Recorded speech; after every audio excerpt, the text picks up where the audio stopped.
Hello welcome back to my new blog. बने रहे इस ब्लॉग के आखिर तक। और इस ब्लॉग में आप वॉच करेंगे हमारा होटल के अंदर जो विला होता है, और विला में से जब गेस्ट चला जाता है तो कैसे हम लोग रीऑर्गेनाइज करते हैं। और स्पेशली एक्चुअली इस वीडियो के अंदर में आपको ये देखने मिलेगा कि रूम बॉय का क्या काम होता है। क्योंकि हमारे कुछ दोस्तों का सवाल था कि रूम बॉय या रूम क्लीनर का क्या काम होता है। तो सबसे पहले मैं आप लोगों को बता दूं कि रूम बॉय, रूम अटेंडेंट या रूम क्लीनर एक ही बंदे के लिए ये सारे वर्ड को यूज़ किया जाता है।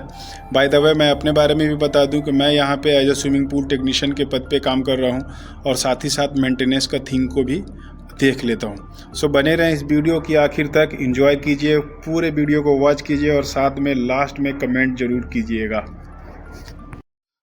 तो आइए चलते हैं विला की तरफ, और ये हमारा विला नंबर 3 है।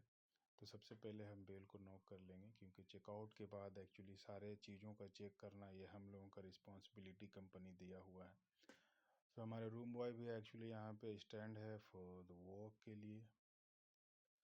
और ये डाइनिंग टेबल था जो उन लोगों ने खा के किया, और सारे ऐसे ही रखा हुआ है, तो ऐसे ही है। और ये हमारे रूम बॉय दोनों अवेलेबल है यहाँ पे रीऑर्गेनाइज के लिए।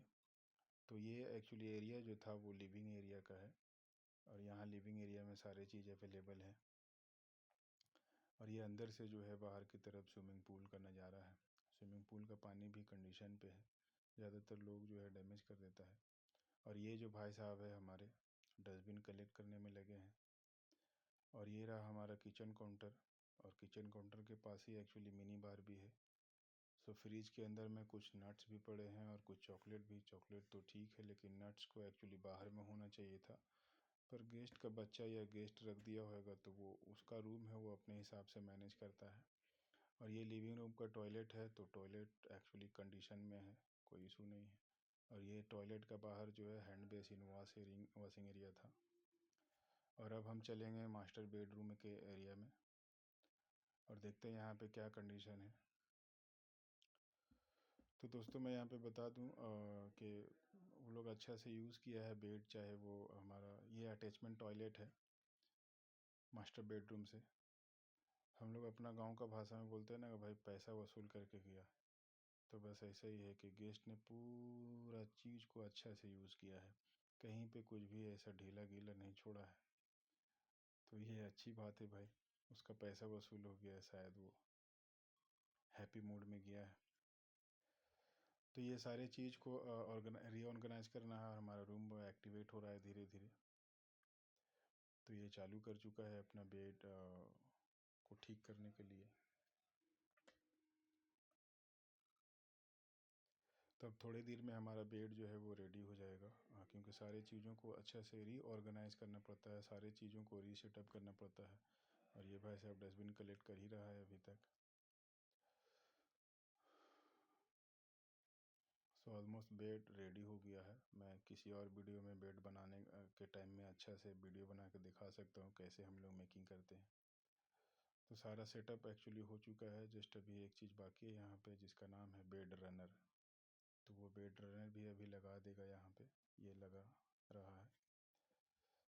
तो यही है बेड रनर। सब सारे होटल का एक्चुअली अलग अलग कलर या फिर जो है डिज़ाइन होता है बेड का। हमारा कंपनी एक्चुअली इतने ही प्रोवाइड किया हुआ है, तो यही है। पर कोई इशू नहीं है, एक्चुअली लग्जरी जैसा है। अच्छा है, सब पास में देखने से कपड़ा का क्वालिटी भी बहुत अच्छा है। और ये मैं आ गया अपना एक छोटा सा काम करने के लिए, क्योंकि यहाँ पे जो ये पर्दा था, और पर्दा का हुक एक्चुअली आउट हो गया है हुक से। तो इसको हम सेटअप कर दे रहे हैं, क्योंकि मैं सारा सेटअप यानी कि रिपेयर से रिलेटेड जो भी हो, ये हमारा ही काम है, तो मैं ही कर रहा हूँ ये। और ये भी हो चुका है, क्योंकि फाइनल लेवल पे काम ख़त्म होने के बाद, हमारा रूम बॉय का काम ख़त्म होने के बाद अगर हम आते हैं तो उन लोगों को कहीं ना कहीं तकलीफ़ होता है। और ये रहा डाइनिंग टेबल। डाइनिंग टेबल पे एक्चुअली यहाँ पे गिलास बिछे हुए हैं, क्योंकि बहुत सारे सिगरेट वगैरह पीने से हमारा टेबल जो है पहले बहुत ज़्यादा दाग बिग हो रहा था या प्रॉब्लम इशू होता था। इसीलिए यहाँ पे अभी हम लोगों ने एक्चुअली गिलास कंपनी को बोल के लगवा दिया है, ताकि हम लोगों को प्रॉब्लम का सामना कम करना पड़े। तो ये हमारा जो है प्लेट्स लग चुके हैं यहाँ पे, और ये बॉल्स भी लगा रहा है। और फाइनली जस्ट टेबल जो है उसको सेटअप करना है। ये सेटअप करने के बाद यहाँ का भी काम हो गया। और ये बड़ा है हमारे रूम बॉय लगे हैं हमारे रूम को डेकोरेशन करने में। तो ये एक्चुअली टॉयलेट का नियरेस्ट जो बेसिन एरिया है वहाँ पे ये जस्ट लाइक डिजाइन के हिसाब से रखा जाता है। तो ये स्टार्टअप से जो पर्पस बना हुआ है तो उसी के हिसाब से हम लोगों को करना पड़ता है। और ये वैक्यूम बहुत ज़रूरी है, नेसेसरी है एक्चुअली वैक्यूम विला के अंदर में, क्योंकि गेस्ट का बहुत सारा बाल जो है वो फ्लोर पे गिरा रहता है। तो ऐसे सिचुएशन पे जब आप मॉपिंग करते हैं तो मॉपिंग से पहले ये बहुत इम्पोर्टेंट है। और ये रहा, मैं चल दिया अपना डेरा डंडा लेके वैक्यूम के लिए। तो ये सबसे पहले रिंग, लाइफ रिंग इसे कहते हैं, तो मैं इसे वहाँ पे टांग दिया जहाँ पे उसकी जगह है। और वापस मैं आता हूँ, पाइप को खोल लेता हूँ। पाइप को खोलने के बाद वैक्यूम के लिए इसे रेडी कर लेना है, क्योंकि वैक्यूम करना बहुत ज़रूरी है चेकआउट के बाद। और अब हम चेक करने वाले हैं क्लोरीन। तो देखते हैं हमारा क्लोरीन क्या बोलता है। वैसे तो हम लोग ऐसे पानी देख के मोटा मोटी समझ जाते हैं कभी कभी कि क्या मांग रहा है वो। फिर भी हम लोग फाइनली, एक्चुअली हम लोग साइंटिस्ट तो है नहीं कि पानी देख के समझ लेने से चेक नहीं करना होता है, क्योंकि हम लोगों को आगे रिपोर्ट भी करना होता है। तो चेक करना कंपलसरी है। तो चेक कर लेते हैं क्लोरीन। और क्लोरीन के बाद जो है तो फाइनली ये हम क्लोरीन चेक कर लिए हैं लिक्विड डाल के, और according to me chlorine level was low. So अब हम वैक्यूम का लाइन भी चालू कर लिए हैं और हम करेंगे सबसे पहले अब वैक्यूम। और क्लोरीन तो लो था दोस्तों, लेकिन क्लोरीन एक्चुअली हम डालते हैं सनसेट के बाद, यानी कि शाम का टाइम पे जब सनसेट हो जाता है, यानी कि सूरज जब अंदर चला जाता है, शाम हो जाता है, तो हम क्लोरीन ऐड करते हैं इसमें। क्योंकि अभी है सनराइज टाइम, तो सनलाइट में हम क्लोरीन को नहीं डाल सकते हैं। अब कर रहे हैं हम वैक्यूम। और वैक्यूम ख़त्म होने के बाद डालेंगे क्लोरीन शाम को। अभी फ़िलहाल वैक्यूम करके छोड़ देना है ताकि हमारा कंडीशन पूल का ख़राब ना हो।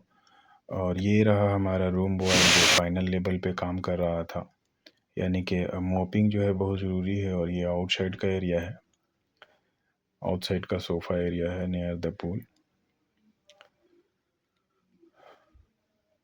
तो ये भी काम हो गया ऑलमोस्ट। और अब जो है हमारे पास सिर्फ और सिर्फ बचा हुआ है मॉपिंग। तो मॉपिंग मारने के बाद ऑलमोस्ट हमारा विला कंप्लीट हो जाएगा। और ये भाई साहब मॉपिंग मार रहा है। सो देख सकते हैं गाइस, ऑलमोस्ट रेडी हो चुका है। लास्ट जो है मॉपिंग चल रहा है यहाँ पे।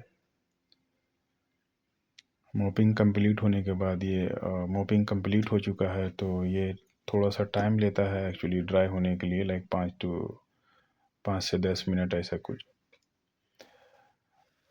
तो फाइनली मॉपिंग हो गया है और अब हम जा रहे हैं विला को देखने, यानी कि रीऑर्गेनाइज जो हम लोगों ने कितना काम किया है इसमें, कैसा लग रहा है।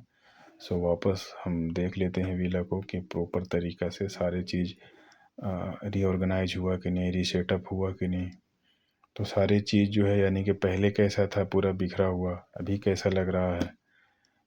यही सब काम है एक्चुअली हमारे रूम बॉय का। तो बहुत लोगों का सवाल था कि रूम बॉय का क्या काम होता है। तो भाई यही काम होता है रूम बॉय का, कि सारे चीज़ों को जो बिखरा पड़ा रहता है उसको वापस से रीसेटअप करना है, रीऑर्गेनाइज करना है। सारे जगहों का विला के अंदर में जो जो चीज़ है वो सारी चीज़ों को अच्छा से अलाइनमेंट करना है। ये फ्रिज भी जो है वो सेटअप हो चुका है, बेड हो गया, बाथरूम हो गया है। सारी चीज़ को वापस अच्छा तरीक़ा से हम लोगों ने सेटअप किया है। और ये फिर सेटअप करने के बाद हमारे जो इंचार्ज है उनको इन्फॉर्म करना पड़ता है, वो भी आके एक बार चेक कर लेंगे। तो ये हो चुका। सो फाइनली हम आ गए हैं स्विमिंग पूल के एरिया में, क्योंकि सनसेट के बाद क्लोरीन को ऐड करना था। क्योंकि हम जब चेक किए थे इसमें टेस्टिंग किट से, तो उस टाइम हमारा क्लोरीन लो था इसीलिए। और ये स्विमिंग पूल का लाइट सिर्फ ऐसे ही जलाए हैं दोस्तों, जस्ट आप लोगों के बीच में ये दिखाने के लिए। वैसे तो ये गेस्ट के लिए होता है, वो जब स्विम करता है इसमें तो उसके लिए वो अपने से ऑन करता है, सामने स्विच है इसका। तो ये हमारा लास्ट काम था और इस वीडियो में बस इतना ही। मिलते हैं फिर किसी नेक्स्ट एपिसोड में, तब तक के लिए बाय बाय, जय हिंद।